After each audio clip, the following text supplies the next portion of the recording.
అంటే ఎక్కడ లాజిక్కి లొంగనటువంటి వ్యవస్థ ఉంటుంది.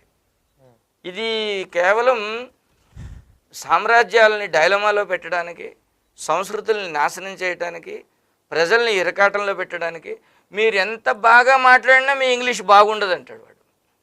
అంటే ఆ భాష మీద వాళ్ళకి గుత్తాధిపత్యం పోకుండా ఉండటానికి అట్లా లోపభూయిష్టం. అందరినీ అది లోపభూయిష్టంగా తయారు చేసి ఆ లోపాలను అందరికీ అలవాటు చేసి మీరు అది బాగా పెర్ఫెక్ట్ అయిపోయిన తర్వాత అది మార్చేస్తాడు వాడు. సో వాళ్ళు ఇంగ్లీష్ వాళ్ళు ఏమంటారంటే ఐఎమ్ ఆల్వేజ్ ఏ స్టూడెంట్ అంటారు. ఆల్వేజ్ ఏ స్టూడెంట్ ఏంటి? భాష విషయంలో ఒక స్థాయికి వచ్చాక కమాండ్ వచ్చిన తర్వాత నువ్వు దానిలో పండితుడు అవుతావు, స్కాలర్ అవుతావు. ఎప్పుడు స్టూడెంట్ ఉంటే స్కాలర్ ఎప్పుడయ్యేది? తెలుగులో, తెలుగు బైబిల్లో యేసు అనేటువంటిది ఏలో ఏ రాయరు, చాలా వరకు రాయకూడదు. ఏ యాకేత్వం దీర్ఘమిస్తే యేసు రాస్తారు. ఈ యేసు అనేటువంటి దేని నుండి వచ్చిందంటే జేసు అనే దగ్గర నుంచి వచ్చింది. ఆ జా